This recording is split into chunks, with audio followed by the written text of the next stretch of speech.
Kembali lagi di Stand Up Comedy Indonesia.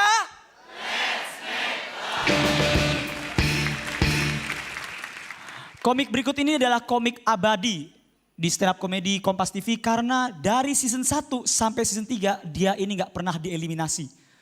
Bahkan kepiawaiannya dan bercanda di atas panggung itu gak ada yang bisa ngalahin.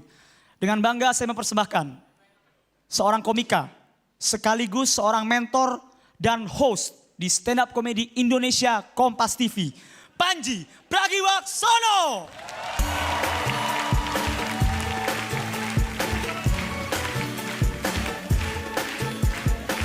Bangun pagi langsung cari-cari inspirasi, kucek mata ambil remote langsung pilih Kompas.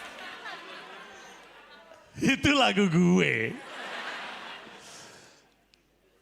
Sorry ya, masih ada bekas nggak?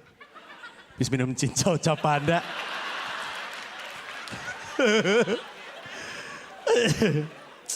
Segini doang nih sambutan buat gue, tepuk tangannya ya iyalah.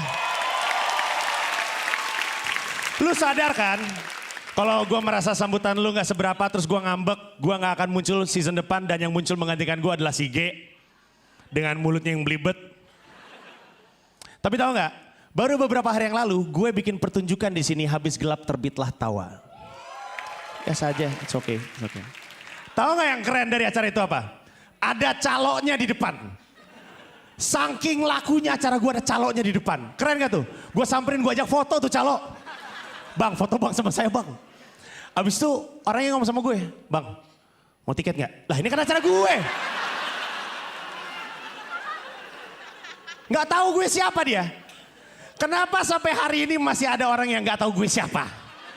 Nih kenalin. Calon brand ambassador Cincau Japan. Tahu nggak kemarin gue baru pulang dari Palembang. Di Palembang tuh baru buka sebuah restoran donat. Di Jakarta udah dari lama. Di Palembang baru buka. Nggak usah kita sebut ya, nggak enak soalnya ntar harus bayar. Pokoknya donat tapi depannya dan itu aja ya. Udah gak? Mereka baru buka terus gue nongkrong di situ ngopi kecil-kecilan ya kan sambil nunggu-nunggu manis-manisan dikit. Terus ada orang nyamperin gue dari mukanya kayak udah kagok gitu ngeliat artis. Nyamperin gue. Terus gue yang duduk samping gue.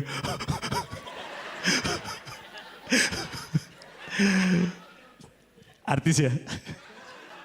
Jelas kata gue. Terus dia ngomong, bang boleh foto gak mumpung lagi di Palembang? Oh boleh kata gue. Terus dia berdiri, terus dia ngomong gini. Tapi bang, sorry banget ya, saya lupa namanya abang siapa. Terus gue jawab aja dengan bercanda. Darius. Terus dia demi Tuhan, nepok jidat bilang, astagfirullahaladzim, iya Darius. Kasian tau gak kasihan kenapa? Karena berarti orang itu juga gak tahu Darius itu siapa. Tapi walaupun gue artis, gue mengalami masalah yang sama dengan lo, rakyat jelata. Salah satunya adalah dalam mendidik anak. Gue punya anak namanya Dipo. Anak gue ini malu masuk sekolah. Kenapa?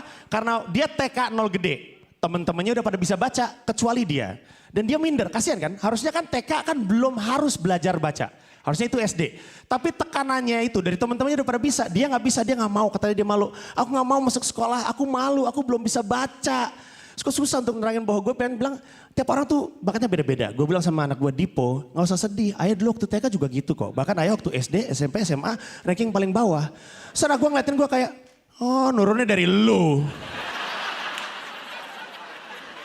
Pantesan gue bego. Gara-garanya lu. Tapi akhirnya ada sebuah kejadian yang membuat dia sadar bahwa setiap anak itu bakatnya beda. Jadi anak gue itu jago banget gambar, detail banget kalau gambar. Terus dia pulang sekolah kan gue jemput kan. Semua orang tua lagi pada nunggu depan kelas, terus dia keluar dia lari, ayah meluk gue sambil bawa kertas. Ayah aku dikasih gambar sama Conglin. Kami sekolahnya di Kelapa Gading, jadi nama anak-anak macam itu cukup banyak di sana. Aku dikasih gambar sama Conglin, gue liat nih gambar apa Dipo? Ini gambar Conglin kasih gambar untuk aku, gambar Angry Bird. Tapi goblok ya dia gambarnya jelek.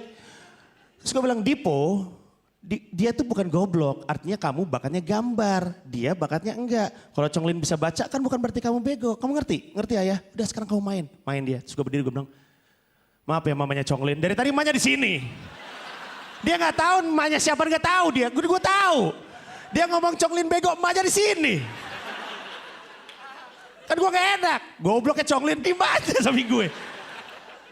Panik dong gue. Emaknya ngeliatin gue dengan tatapan. Pas lari gue sengkat anak gue biar jatuh. Gue siginin, sikat. Terus gue gulung pakai karpet. Terus gue jual ke Persia. Enggak. Gue juga punya masalah lain. Yang mungkin juga masalah lu pada. Ada yang punya masalah dengan ngorok, bapak-bapak biasanya? Ada yang suka ngorok di sini? Tuh lihat mamanya Viko.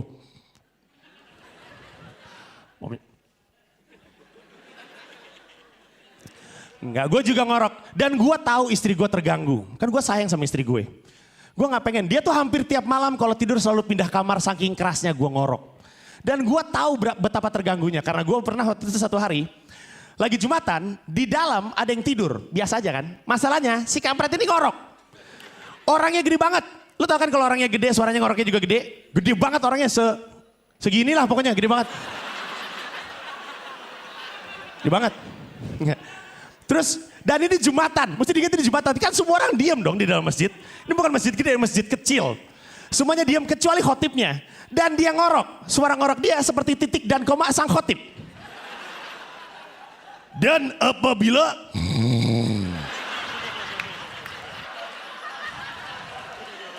kita masih berbuat dosa, dan itu bikin awkward satu masjid. Karena suaranya cuma suara itu sama suara si khotib. Semua orang tuh bingung.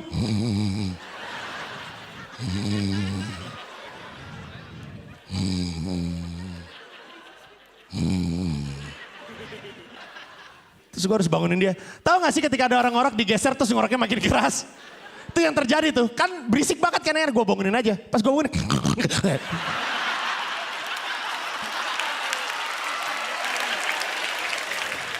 Terus dengan bermodalkan koneksi internet dan google.com. Gue cari tahu bagaimana caranya menghilangkan ngorok. Dan ternyata sangat gampang teman-teman. Kalau misalnya punya masalah yang sama saya kasih tahu.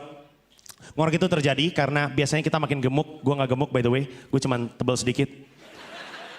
Terus jadi orang ngorok itu ketika dia tidur, kemudian karena banyak lemak dia menekan jalan udara yang keluar, sehingga yang keluar adalah ngorok. Terus di Google dikatakan gak usah terapi, gak usah beli obat, yang penting tidurnya disampingin aja. Gue pikir ini mudah sekali, gue lakuin. Besoknya gue tanya sama istri gue, Mel ada perubahan gak? Ada banget. Apaan tuh? Ngoroknya sekarang miring. Lah, terima kasih semuanya, selamat malam, thank you.